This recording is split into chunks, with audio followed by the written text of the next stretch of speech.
जय हिंद दोस्तों। आज की क्लास में हम लोग देखने वाले 9th क्लास जुलाई मंथ का हिंदी विषय का आंसर की। और आप लोग अपना अपना अच्छे से आंसर की मिलान कर लीजिए और कमेंट करके बताइएगा कि आप लोगों का कुल कितना सही हुआ है। तो चलिए हम लोग अपने क्वेश्चन की तरफ बढ़ते हैं, लेकिन उससे पहले आप लोग हमारे चैनल में पहली बार आए तो चैनल को सब्सक्राइब ज़रूर कर लीजिएगा। तो चलिए हम लोग बिना देरी के अपने क्वेश्चन की तरफ बढ़ते हैं। तो चलिए हम लोग पहला क्वेश्चन देखते हैं। निम्नलिखित में से शुद्ध शब्द कौन है?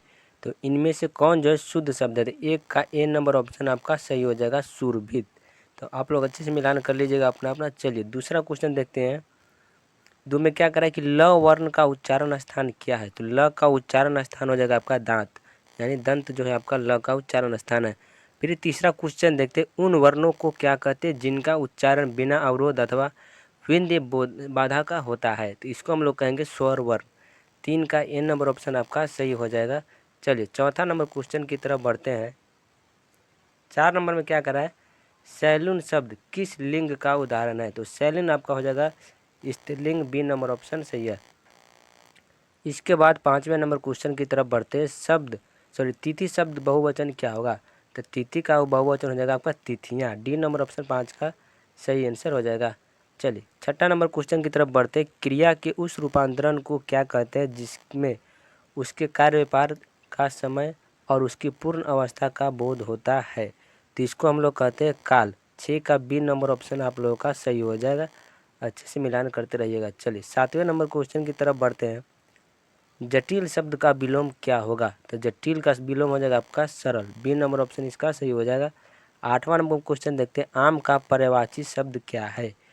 तो आम शब्द जो इसका पर्यायवाची हो जाएगा रसाल, सी नंबर ऑप्शन 8 का सही हो जाएगा। चलिए 9वां क्वेश्चन हम लोग बढ़ते हैं। 9 नंबर क्वेश्चन में देखते हैं क्या कह रहा है कि जो पीने योग्य हो उसके लिए एक शब्द क्या है? तो जो पीने योग्य उसे पेय कहते हैं, जो खाने योग्य उसे खाद्य कहते हैं। तो 9 का ए नंबर ऑप्शन आपका सही हो जाएगा। 10वां क्वेश्चन देखते हैं। अंधा होना मुहावरे का अर्थ क्या होता है? तो अंधा होना इसका अर्थ हो जाएगा आपका धोखा देना, किसी को भी धोखा देना, वो अंधा होना मुहावरे का अर्थ होता है। दिगंबर का सही संधि विच्छेद क्या होगा? तो दिगंबर शब्द जो है तो इसका आंसर हो जाएगा दिक जोर अंबर और क में हलंत। एक है दिक जोर अंबर, तो ये सी नंबर में क में हलंत नहीं है, तो ये नहीं होगा, डी नंबर ऑप्शन हो जाएगा 11 का सही ऑप्शन। इसके बाद 12वें क्वेश्चन की तरफ हम लोग बढ़ते हैं। संधि में जब दो अक्षर या वर्ण मिलते हैं तब उसके मेल से उत्पन्न क्या होता है? तो संधि में दो अक्षर या वर्ण मिलने के बाद उसमें विकार उत्पन्न होता है। 12 का सी नंबर ऑप्शन सही हो जाएगा। 13 नंबर देखते हैं। 29 में उपसर्ग कौन सा है? तो 29 में आपका आ जाएगा उन जो उपसर्ग हो गया और 30 क्या हो गया? प्रत्यय। फिर है भिरंत शब्द में कौन सा प्रत्यय है? तो 14 नंबर क्वेश्चन करा कि भिरंत जो शब्द है, तो भिरंत में आपका हो जाएगा अंत। अंत जो हो जाएगा आपका प्रत्यय हो जाएगा, ए नंबर ऑप्शन 14 का सही है। चलिए 15वां क्वेश्चन देखते हैं। तुमने गाया होगा यह किस काल का उदाहरण है? तो ये हो जाएगा आपका भूतकाल, बी नंबर ऑप्शन इसका सही हो जाएगा। 15 का बी नंबर ऑप्शन। चलिए 16 नंबर क्वेश्चन देखते हैं। 16 में क्या करें? शिव पूजन साय के बचपन का नाम क्या था? तो शिव पूजन साय के बचपन का जो नाम था वो था भोलानाथ, सी नंबर ऑप्शन इसका सही हो जाएगा। चलिए 17वां क्वेश्चन की तरफ बढ़ते हैं हम लोग। 17 में देखते हैं क्या करें। भगजोगनी मुंशी जी की गरीब में पैदा हुई थी, जन्मते ही माँ के दूध से वंचित होकर क्या कहलाने लगी? तो भगजोगनी को जो उसको बचपन से क्या करने लगा? टूअर, ऑप्शन नंबर 20 का 17 का सही आंसर हो जाएगा। और भगजोगनी का दूसरा पति कौन था? तब भगजोगनी का दूसरा पति जो है उसका सौतेला बेटा ही था। तो 18 का भी सी नंबर ऑप्शन सही हो जाएगा। चलिए 19 नंबर क्वेश्चन के हम लोग बढ़ते हैं। भारतीय गणतंत्र के प्रथम राष्ट्रपति कौन थे? तो ये है आपका राजेंद्र प्रसाद, भारत के प्रथम राष्ट्रपति, और प्रथम प्रधानमंत्री जवाहरलाल नेहरू। तो 19 का ए नंबर ऑप्शन आपका सही हो जाएगा। चलिए 20वां क्वेश्चन की तरफ बढ़ते हैं। 20 में क्या करें? बुद्ध के समय नालंदा में क्या था? तो बुद्ध के समय जो है प्रवारिकों का आक्रमण बुद्ध के समय में नालंदा में यही था। तो 20 का सी नंबर ऑप्शन आपका सही हो जाएगा। चलिए ग्राम गीत का मर्म में एक शीर्षक विद्या क्या है? तो ग्राम गीत का मर्म पाठ जो है यह कौन सी विद्या में है? तो ये हो जाएगा आपका निबंध में। ग्राम गीत का मर्म पाठ के लेखक कौन है? तो ग्राम गीत का मर्म पाठ के लेखक है लक्ष्मी नारायण सुधांशु। 22 का डी नंबर आपका सही आंसर हो जाएगा। चलिए इस 23वां क्वेश्चन की तरफ बढ़ते हैं। संत संत कबीर रैदास का जन्म कहाँ हुआ था? तो कबीर रैदास जो है उनका जन्म हुआ था बनारस में, उत्तर प्रदेश के बनारस में। 24 क्वेश्चन नंबर देखते हैं।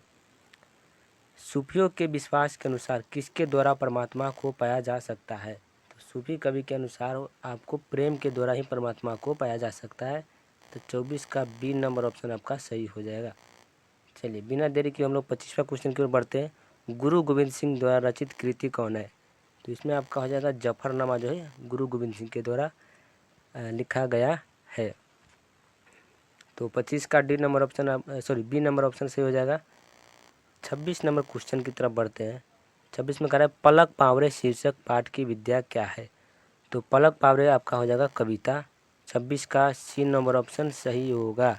चलिए 27 नंबर देखते हैं। किसको यह ज्ञान मिला था कि वीणा के तारों को इतना मत कसो कि वह टूट जा और इतना भी ढीला मत कर दो कि उसमें संगीत ही न निकले? तो यह किसने कहा था? तो भगवान बुद्ध ने। 27 का ए नंबर ऑप्शन आप लोगों का सही हो जाएगा। चलिए 28 नंबर देखते हैं। सुदीन पाठक किस बाजा के विशेषज्ञ थे? तो सुदीन पाठक जो है आपका सितार का विशेषज्ञ थे। 28 का बी नंबर ऑप्शन सही हो जाएगा। चलिए 29 नंबर क्वेश्चन की तरफ बढ़ते हैं। बिहार में प्रचलित लोकगीतों के मुख्य रूप से कितने भेद हैं? तो इसका 3 भेद हो जाएगा। ऑप्शन नंबर डी 29 का सही आंसर। 38 में करा विवाह के गीतों में करुण भाव का प्रवेश विवाह के किस प्रसंग के गीतों से होता है? तो इसका आंसर आप लोग कमेंट कीजिए और ये भी कमेंट कीजिए कि आप लोगों का 30 में से कितना क्वेश्चन सही हुआ है। तो जल्दी से कमेंट कर दिए। और सब्जेक्टिव एक बार देख लेते हैं। सब्जेक्टिव में क्या करा है देखिए।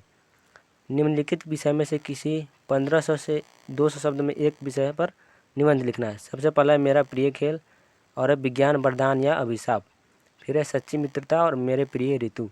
इस सभी में से किसी एक पर 150 से 200 शब्द में निबंध लिखना है। तो आपको जो अच्छा लगे लिख सकते हैं। चलिए अब पुस्तक का क्वेश्चन देखते हैं कि किस किस पार्ट से क्वेश्चन आया हुआ है। पहला है भगजोगनी का सौंदर्य क्यों नहीं खिल सका? तो ये भगजोगनी का सौंदर्य जो है ये क्यों नहीं खिल सका? तो आप लोग किताब देखकर बता सकते हैं या फिर जो पढ़ेंगे उसमें लिखा होगा। तो भगजोगनी जो है शुरू से ही गरीब घर में जन्म हुई थी। फिर कबीर रैदास ने अपने ईश्वर के किन किन नामों से पुकारा है? तो ये है काव्यखंड का फाहयान कौन थे और वह नालंदा कब आए थे? तो ये भारत के पुरातन विद्यापीठ नालंदा पाठ से ये क्वेश्चन लिया गया है। फिर कवि मंजन का एकमात्र ग्रंथ का नाम क्या है और उसकी रचना कब हुई थी? तो इसका आंसर होगा आपका मधुमालती, जो कि 1945 में रचना किया गया था। मानव जीवन में ग्राम गीत का क्या महत्व है? तो इसका ग्राम गीत का मर्म पाठ से यह क्वेश्चन लिया गया है। आप लोग एक बार जाकर देख सकते हो। फिर पलक पावरे शीर्षक कविता में रोली भरी थाली का क्या आशय है? तो ये पलक पावरे जो अयोध्या सिंह उपाध्याय के द्वारा लिखा गया उसी पाठ का क्वेश्चन है। तो एक बार देखेंगे तो क्वेश्चन बन सकता है। चलिए समुद्रगुप्त कौन थे और वे किस वाद्य बजाने में प्रवीण थे? तो ये सब क्वेश्चन आप लोग देख लीजिएगा। चलिए और आगे क्वेश्चन देखते हैं। बिहार के कुछ प्रसिद्ध लोक गायकों के नाम लिखे। तो लोक गायकों का नाम, कुछ प्रसिद्ध लोक गायकों का नाम लिखना है जो आपको याद हो सकता है। फिर गुरु गोविंद सिंह ने मानवीय संवेदना को मनुष्य की किस डोर से बांधने की बात कही है? तो इसमें से आप लोगों को 10 में से 5 का प्रश्नों का उत्तर देना है, जिसके लिए आप लोगों को 10 मार्क्स मिलेंगे। फिर तीसरा नंबर में अपनी छोटी बहन के जन्मदिन पर एक बधाई पत्र लिखना है या फिर परीक्षा की तैयारी के बारे में दो छात्रों के बीच संवाद लिखना है। एक संवाद लिखिए या फिर एक पत्र लिखिए, दोनों के लिए आपको 5 मार्क्स मिलेंगे। एक ही लिखना है दोनों में से। चलिए सप्रसंग व्याख्या करें। ये काव्यखंड का कोई लाइन दे दिया हुआ है और इसको आपको बताना है इसके बारे में। ग्राम गीत संभवतः वह जातीय आशु कवित्व है जो कर्म या क्रीड़ा के ताल पर रचा गया है। तो इसको जो आपको रचना क्या कहते हैं, इसको इस लाइन के बारे में 2-4 लाइन लिखना है, जिसके लिए आपको भी 5 मार्क्स मिलेंगे। या फिर एक ही सेवक सबके गुरुदेव एक और एक ही रूप सब एक जाति जानबो, इसके बारे में भी आपको लिखना है। यह किस पाठ से लिया गया, इसका लेखक क्या है और इसके माध्यम से लेखक क्या कहना चाहते हैं। तो इसके लिए भी आपको मिलेंगे 5 मार्क्स। तो ये था आपका 9th क्लास का हिंदी का पेपर। तो हम लोग मिलते हैं फिर अगले वीडियो में। तब तक के लिए जय हिंद, जय भारत।